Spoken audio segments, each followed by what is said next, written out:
Hello everyone, welcome back to another session of RNA biology.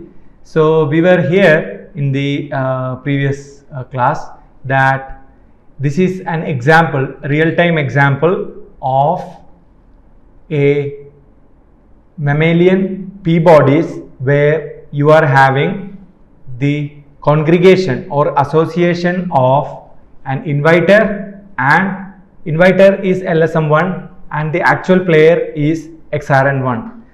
So what you can see is the green color labeled LSM1 is uniformly distributed in the normal conditions, and also the red colored one also distributed uniformly in normal conditions. So what it indicates, a normal cell have got both LSM1 and XRN1 adequately and distributed evenly in the cytoplasm, but they are not coming together. It is just like you have fire everywhere, you have petrol everywhere. As long as the fire doesn't come close to the petrol, you are safe, there is no problem. Fire means, don't think literal fire, the fire lighting matchbox or something like that, you should understand. The moment they come together, you will see the fire.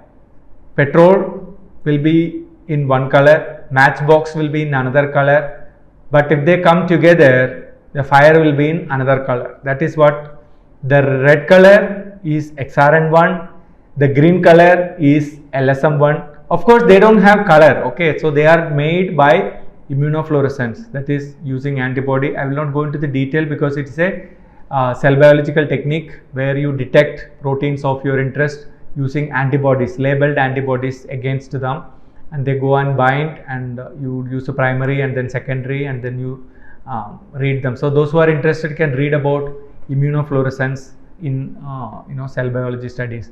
So like that you can give any color of your choice. In this particular experiment they have done that. And then in stress condition, you can give stress in multiple ways. You can give nutritional stress, you can give oxygen stress, or temperature stress. You can give, in a tissue culture cell, you can give stress in multiple ways. In any case, they are giving stress. And like in the case of human, like I told you, if you don't sleep, don't eat food, you are exerting yourself, you are thinking a lot and getting tensed, or you fall sick because of some infection, and many things, everything is stress. Or you took even some medicines, high dose of antibiotic, everything is stress on your body. But doesn't mean that all this stress will lead to RNA degradation, but majority of the stress, once it goes beyond certain limit, so even running on the ground is also stress. That doesn't mean that your RNA will start degrading, that's also stress, but you will recoup back. But if you are running only, you are running whole day, which you can't, that's a different thing. But if you are running, then your body will fall apart. You simply cannot. Your body want you to run and then recover so that it will build, etc. Just like going to gym also, you leave whole day in gym, your muscles will fall apart. So you have to have a break time where body will recover and rejuvenate back. But when you have an infection, there is no, bacteria will not say, or virus will not say, okay, 10 to 2 o'clock I am taking a break, so you let your body build up. No, it doesn't happen. It is constantly using your resources. So that is a perennial stress, throughout stress, until your immune system comes into action. Or if it is a bacteria, your doctor gave you an antibiotic and you took correct dose of antibiotic, the correct nature of type of antibiotic against that bacteria, then you have a helping hand. So body will get help to fight this stress. If so happens, if the stress is unchallenged, means it is not been, there is no relenting happens onto the stress. Relentless stress can lead to RNA damage. That is what they are showing. The green and the red came together. LSM1 and XRN1 came together, and that means nothing but the degradation of the RNA. So that is what they are shown here, that when very few cells are there, even in normal condition, very few cells are there having yellow. So like you can see here, one yellow here, but that is okay. That is the normal degradation, because even in normal cell need to have RNA degradation, right?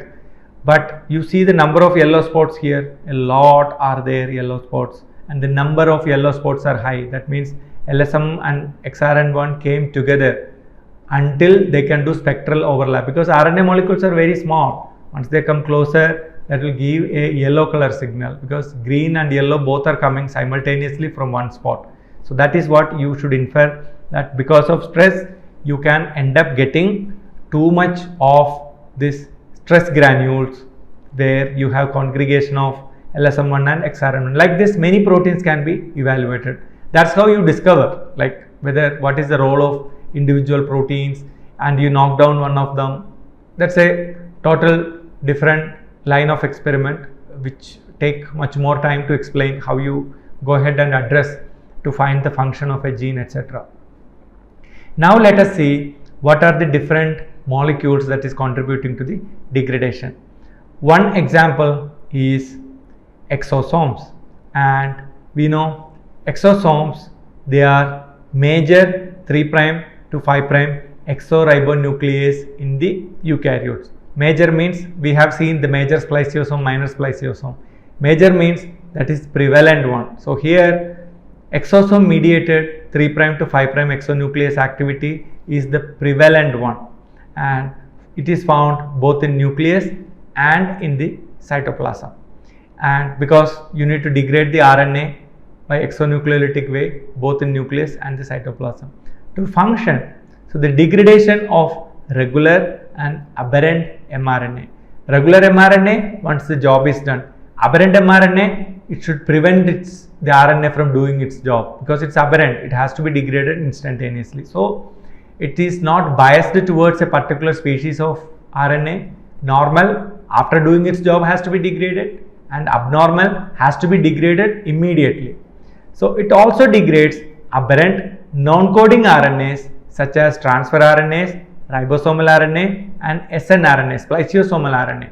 So many of these, it's not handling just mRNA, it can handle other non-coding RNAs also. Non-coding means it is not coding for any protein, that is the meaning of non-coding.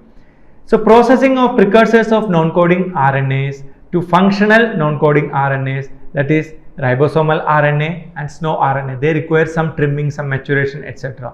So don't think exosomes are meant only for degradation purpose. Of course they are doing degradation, but degradation need not necessarily the entire RNA itself. A small portion of the RNA can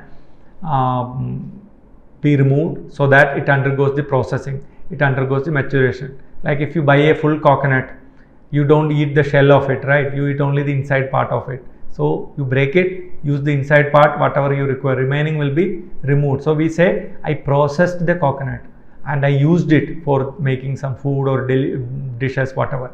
So same way, precursor RNAs are not functional yet. They have some unwanted portion. So that has to be chopped off by this exonuclease coming under the exosome family. So they are important in the maturation of ribosomal RNA and small nucleolar RNAs. Let us see the components of exosome. You are having examples from human, yeast, archaea, and also we have a table, a column that says what is the domain, what is the functional domain of this. So the subunits of eukaryotic and archaeal exosome. Archaea means very primitive prokaryote. So yeast is an intermediate, it's a unicellular eukaryote, whereas human means, it is a highly developed, a complex eukaryote, and it has got a core portion, that is, their names are not important, like RRP41, RRP45, MTR3, RRP42, etc., etc. In yeast you have a similar name, RRP41, here 45, MTR3, and sometimes the name can vary, like by and large the name is retained here. And in archaea, here it is RRP41 is RRP41, RRP42 is 42, but you don't have a representative of RRP45 in archaea. So, and also you can see some of the associated protein, because exosomes also require some helper protein, associated molecule. You can see in archaea you have CSL4, RRP4, like that, and in yeast you have some helper proteins such as RRP6, etc. In human also have RRP6. So yeast and archaea require more of helper, but in human not too much of helper molecules are needed. So, and they also have specific domains.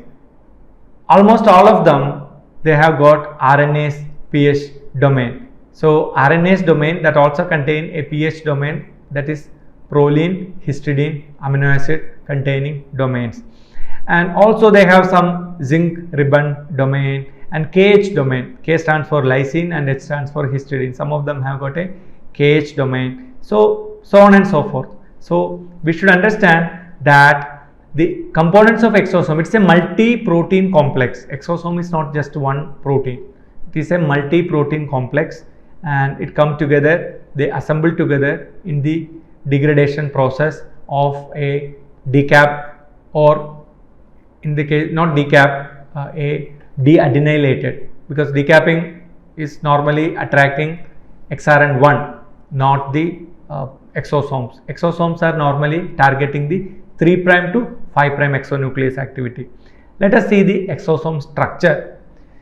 So archaeal exosome, mammalian exosome, and you also have cytoplasmic exosome and nuclear exosome from yeast. So you have archaeal, mammalian and yeast.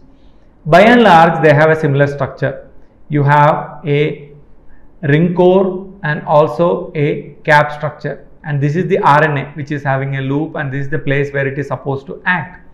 So this is normally seen in the archaea, and in mammal you have more or less the similar structure. This is the RNA loop, and also yeast have got a cytoplasmic and nuclear. Structure remains more or less the same, the number of subunits changes.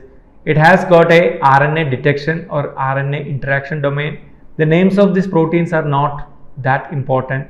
We should understand it matches somewhat like that of a ribosome structure, but it starts its attack from one end. So one end of the RNA, the exosomes will start its nucleolytic mechanism, or the cleavage of nucleotides one by one, and it will clear the whole structure.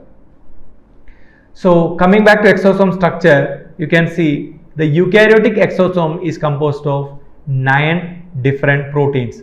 The exosome core forms a ring-shaped structure, and it consists of proteins such as RRP41, RRP42, RRP43, RRP45, RRP46 and MTR3, and which forms 3 distinct heterodimers. What are those heterodimers? RRP41 and 45 a pair, RRP46 and 43 another pair, and MTR3 and RRP42 another pair. So 3 heterodimers form total 6 proteins. The ring structure is not stable on its own. It requires further proteins such as RRP4, CS14 and RRP40, which forms a cap around the core so that it doesn't move apart. It is just like you are making a hut.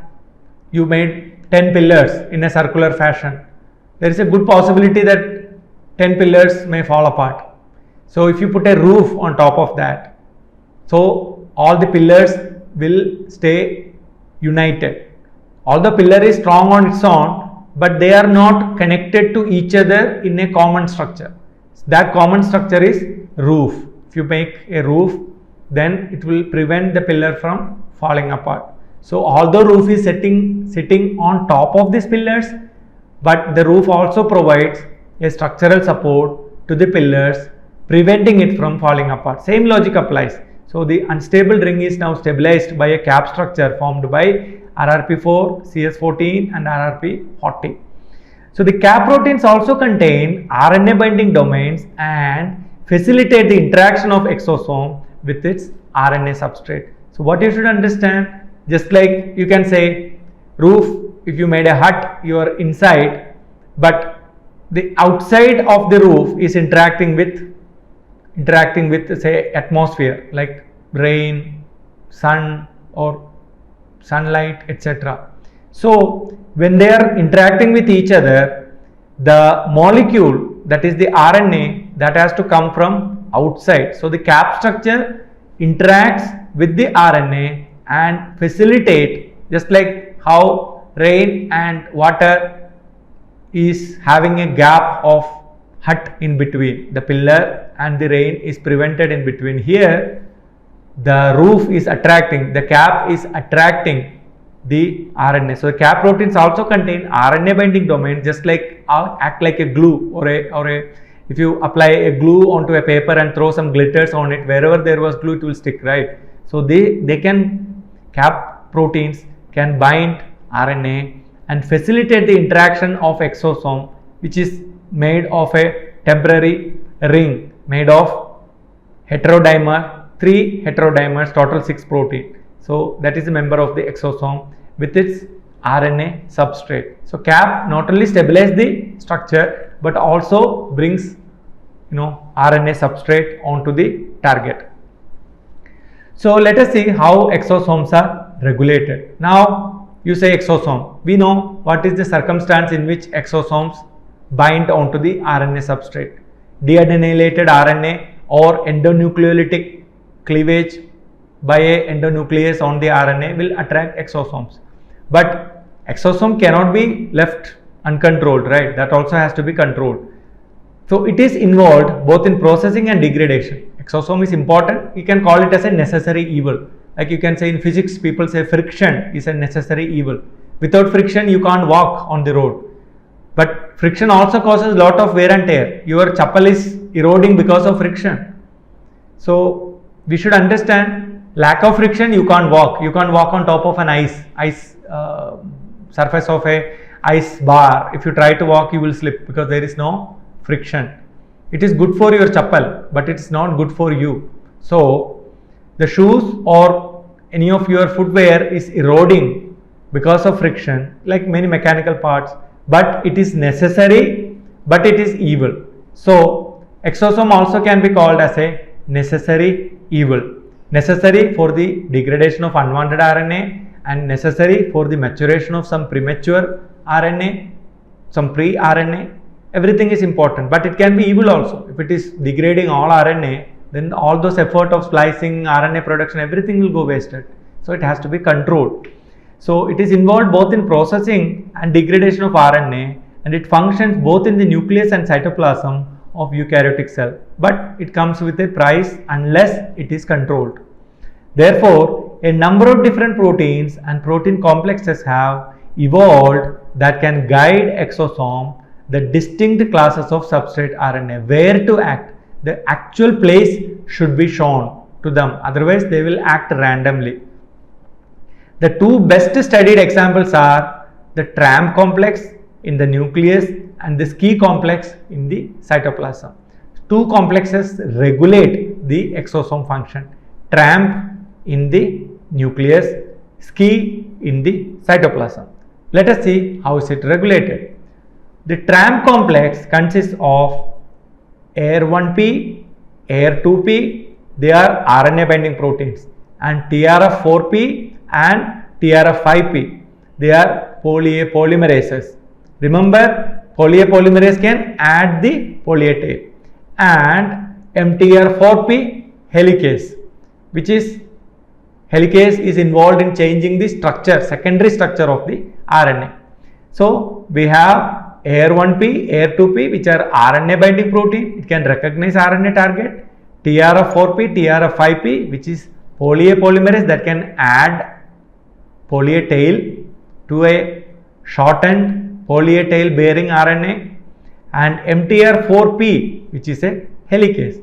So it can guide the exosome to nuclear RNA targets such as abnormal mRNA or nuclear non-coding RNA. So those RNA which fails the quality control test has to be recognized by this TRAM complex components that is made of total 5 proteins: AR1P, AR2P, TRF4P, TRF5P and MTR4P. That will guide the exosome that this RNA is problematic, why don't you degrade it? So that is a message it is going to give to the exosome. The SCI complex, on the other hand, it handles the cytoplasmic affairs.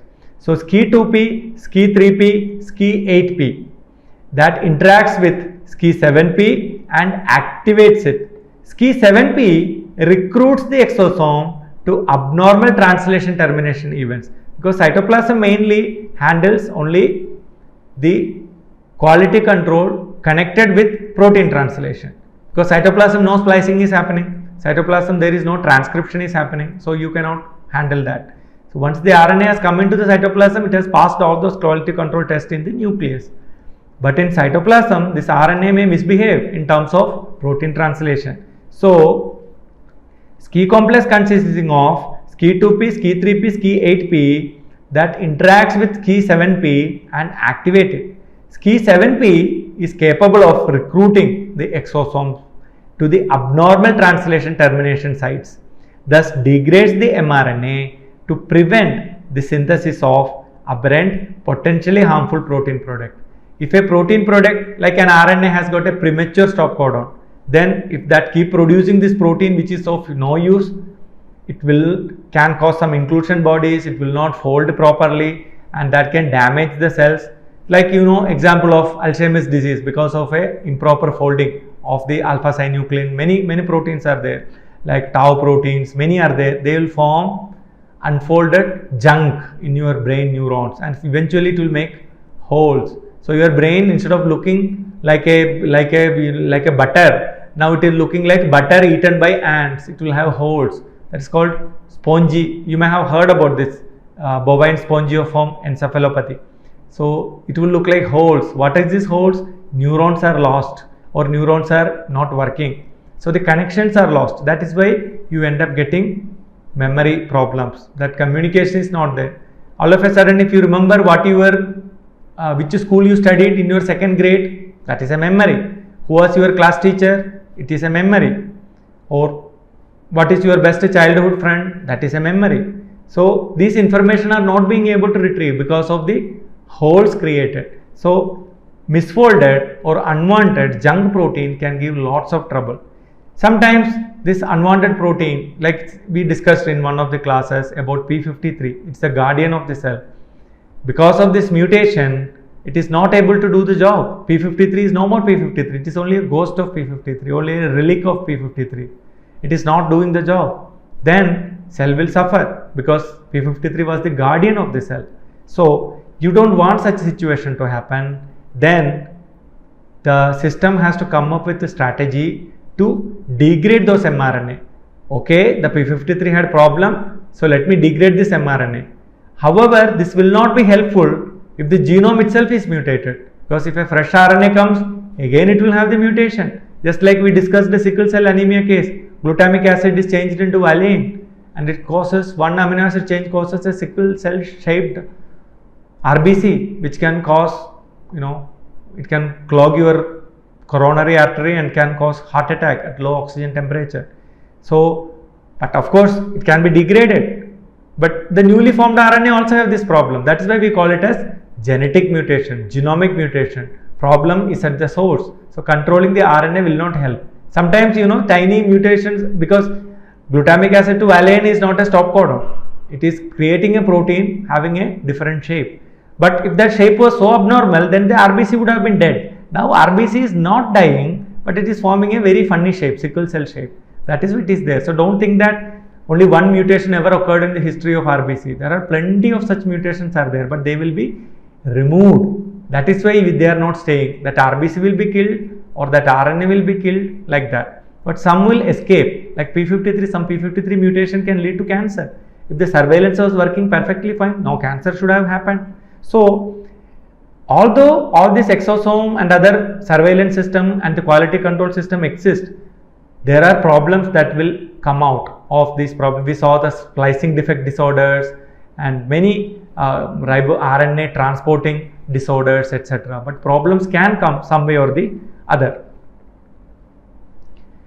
So the TRAM complex, if you are looking closely, the TRAM complex, which is in the nucleus, consists of TRF4P, AR2P, MTR4P and polyadenylation complex, and this is the TRAM complex, and you have these proteins acting together, and they also have got elements for poly-A polymerase, because it allows a chance, second chance for this RNA to repair. That is why this poly-A polymerase etc. has to be present in the TRAM complex.